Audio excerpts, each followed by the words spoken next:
Hola amigos, ¿qué tal? Stuart here from Spain Speaks with another update on the current situation here in Spain. Day 113 of the current situation. I'm back in the office today, no more outdoors videos. Unfortunately, we had to come back yesterday from our trip to the north of Spain. People who have been following the videos saw me in places like León, Ponferrada, Galicia as well. I spent a few days in a fantastic place up there, but now back in Madrid.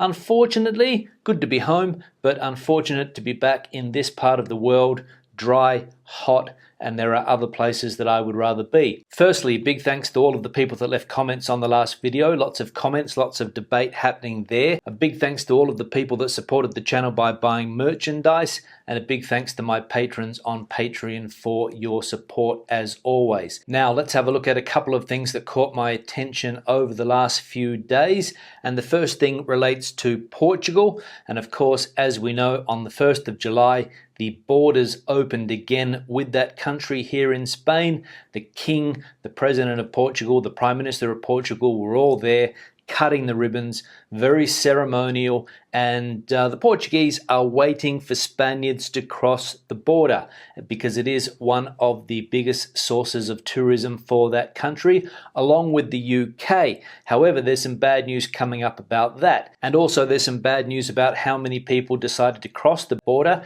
and venture into Portugal over the weekend. We can see here that few tourists crossed the border with Portugal on the first reopening weekend. Obviously, it's a bit too soon to know how many people are going to cross that border, how many people are going to spend their holidays in Portugal this year. But as I said, tourism is a big part of the Portuguese economy, and Portugal's main objective is to save part of the crisis in the sector by attracting Spanish tourists. Now personally, I'm looking forward to crossing that border as soon as I can and heading to the Portuguese coast. But as we saw, people still cautious about traveling. And that's one thing that I did notice yesterday on the roads, that there aren't many people traveling, or at least not as many as there would be this time of the year in a normal year, of course. And Portugal received some more bad news when the UK slapped a 14-day quarantine on people arriving from Portugal back to the UK. So if British people were planning to go to Portugal this summer, they might have changed their mind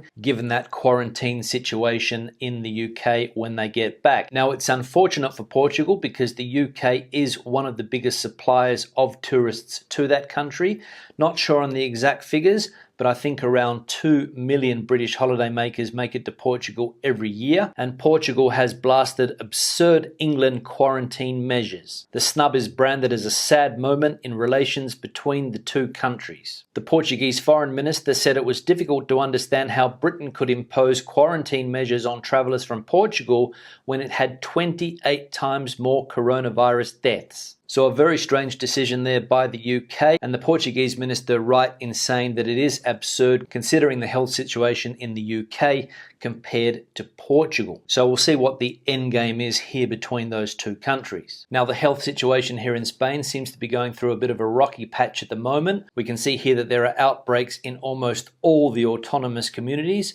Only the regions of Asturias and La Rioja, as well as the autonomous cities of Ceuta and Melilla, remain without new cases. Of course, the worst area in Spain is in the province of Lleida or Lerida, and we can see here that they have locked down 200,000 people after virus cases surge. The Catalan government has confined the region of Lerida for up to a maximum of 15 days.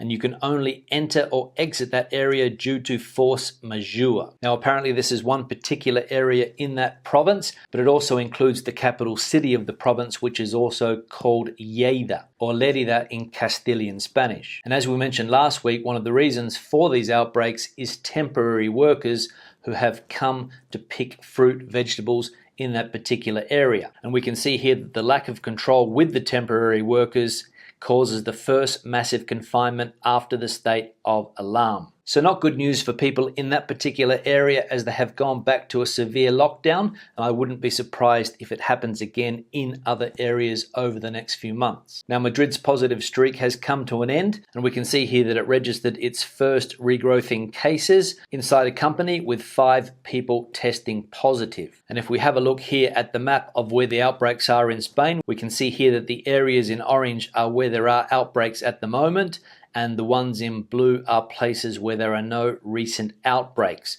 So basically it looks as though 50% of the country, 2 provinces in Galicia, Extremadura, some provinces in Andalusia, Murcia, Albacete, Valencia, and of course that top right part of Spain there where we have Navarra, Zaragoza, Huesca, Lleida, Barcelona and Girona, a bit of a hot spot at the moment. So fingers crossed that the situation is kept under control, but the outbreaks are a bit worrying. Now, the government has been coming up with lots of plans, lots of ideas on how to reactivate the economy. They said that they're going to increase taxes, which will be a bit of a blow to people's finances, but we can see here that the government, unions and business leaders have signed a deal to reactivate the economy. The cabinet today approved a number of measures aimed at assisting ailing sectors such as the tourism and automotive industries and financing the digital transformation of firms. So those 2 particular areas here in Spain, the tourism industry and the car industry, obviously need a lot of help as they have been decimated by this crisis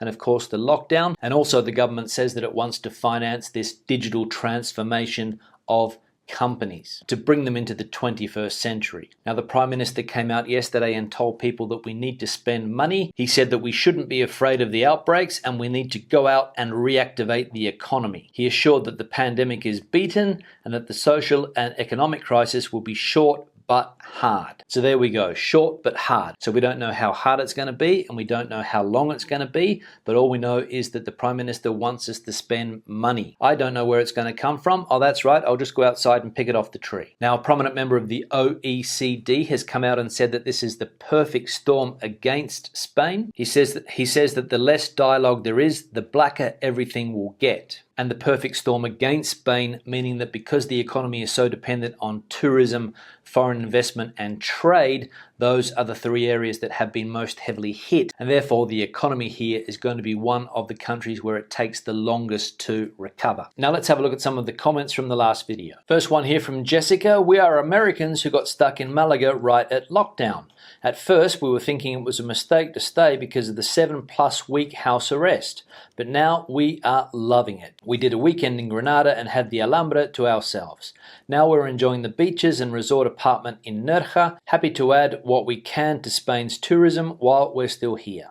Thanks, Stuart, for keeping us informed. Have learned a ton about Spain while watching. Yeah, thanks for the comment, Jessica. Sorry to see that you got stuck here, but glad to see that you are making the most of it. And to be honest, there are worse places in the world to be stuck in a lockdown than Spain, Nerja especially, and now you're able to get out and enjoy that local area. Absolutely fantastic area, that part of the world, Nerja. Frigiliana, which is a town very close to Nerja up in the mountains. You can also travel to the coast there in Granada as well, maybe go into Almeria, go to a place in Malaga also called Ronda. Lots and lots of things to see in that particular part of the world. But you're right, we need to get out and about, spend some money, not be afraid, and try to help that ailing tourism industry here in Spain. One here from MC. It's the 3rd of July and it's supposed to be full of tourists and it isn't. I'm out in Xàbia and there's hardly anyone around. Even nightlife is pretty poor for this summer. Yeah, thanks for the comment. It's still a little bit early. A lot of people haven't started their holidays yet. A few people would have left places like Madrid to go to the coast in that particular part of the world down there on the Alicante coast, which normally at this time of the year would be teeming with tourists. But unfortunately, as we know, a lot of people have decided not to go on holiday this year. A lot of people are going to stay in their city. Maybe they're going to go to their village, go back to more of that traditional way of tourism. I remember when I was a kid, my mother always took us to her town, a little place in the south of Western Australia called Katanning. That's where I used to spend my summers. In fact, I spent every summer summer there until I was about 16. No such thing as international tourism when I was a boy, something that sort of popped up over the last few decades. People love to go away on holidays. In Australia, for example, people now prefer to go to places like Bali than to a place like Katanning. And to be honest, there's nothing really much in Katanning, but a lot of people are going to go back to those old ways of having a holiday. But we'll wait to see if things start to pick up in the second half of July and of course August, which is the main tourist period here in Spain. But again, if you're in a place like that and there's not many tourists around, enjoy it. One here from Jane. Beaches to the east of Malaga well organized. Bigger beaches have a roller that flattens a 2-meter wide strip with 2-meter lines marked in the sand, creating 2 meters square for each family group and clear to see 2 meters between groups. There is a 2-meter strip for walking, not flattened, between each of the flattened strips. Very simple, very clear. People seem to be respecting the system. So far the beach is not busy, but may be different at weekends. Thanks for the information. Yeah, thanks for filling us in there, Jane, about what's happening in Andalusia. Somebody the other day asked what the situation is down there, whether the chiringuitos are open, whether the beaches are open, what the situation is like. And we can see that the beaches are running, although they have those restrictions, spaces between people, 2 meters, as we can see here. Somebody else also said that the chiringuitos are up and running, but of course they are dealing with these new safety measures, having distances between tables, hand gel when you walk in, masks when you walk in, and all of those things that you have to do here in Spain now. I went to a restaurant the other day that had signs on chairs saying that people weren't allowed to sit there because obviously they broke that space rule that you need to have between tables. So it's going to be a bit of an issue, especially in some of the smaller chiringuitos, but of course in Malaga there's lots of bigger chiringuitos as well, so you should be able to get a table without any problems, but remember, you might need to book. One here from Wade. Australian passport and Italian passport holders successfully flew from Mexico City to Madrid today. Lots of arguing needed, but safe to say no one really knows what's going on. Madrid today seemed semi-busy, restaurants and shops all busy, weird times. Yeah, Wade, thanks for the comment. You're right, weird times at the moment. In a city like Madrid, where there's about 3 or 4 million people in that center part of the city, you can get the idea that things are bustling. There's lots of people around always. Probably at the weekends there's more people, and during the week people of course going to work and people out and about. But of course without that tourist element, I'm not sure how many tourists are in the center of Madrid at the moment. I suppose not many, especially foreign tourists. So that's going to be one of the key aspects there. If you go to a place like the Plaza Mayor, maybe you're not going to have that same tourist element. But again, as I said before, let's take advantage of the situation and enjoy Spain without that mass tourism. One here from Eileen. Ola, to answer the questions re beaches and chiringuitos on the coasts, here in Almeria, it's all good. Beaches are open until 10 p.m. and the beach guards are settled in their towers. Chiringuitos open with limited capacity, mostly serving meals and rations at tables.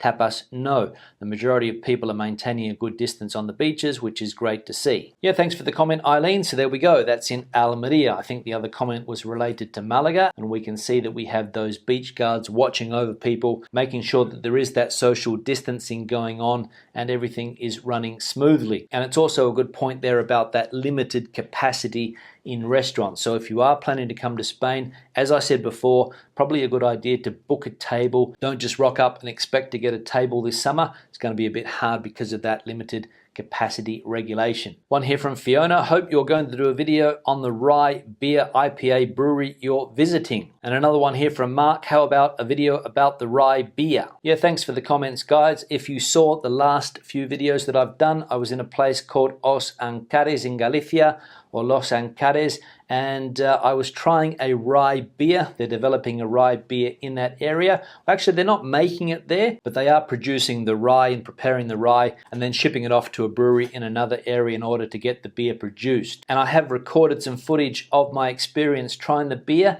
and I will tell you it was a very, very tasty beer. I hadn't tried rye beer before, and it was a pleasant surprise. It was a nice bitter IPA, very enjoyable drink. We tried it next to the field where they were growing the rye, so it was a great experience. So stay tuned for that video. It'll be coming up soon. And finally, one here from Elaine. Thanks, Stuart, for this video. What a beautiful place. I live in the Costas and I'm very tempted to visit that place very much. Looks so green and peaceful. Yeah, thanks for the comment, Elaine. Again, another comment referring to the videos that I did in the north of Spain. Do it, Elaine. Visit that part of the world. Hop in the car, hire a car, take a drive up to the north of Spain. You won't be disappointed. Galicia, as I said, Leon is also a fantastic area to visit. You can also go to Asturias. You can kill 3 or 4 birds with one stone. A magnificent place to visit. Fantastic food, very friendly people. I highly recommend the north of Spain, and in particular Galicia and that province of Lugo that I visited in recent days. On that note, I'll start to wrap the video up. Questions or comments, please leave them in the section below. Debate the video out as you normally do. Give it a thumbs up if you liked it, thumbs down if you didn't. See you in the next one. Hasta luego.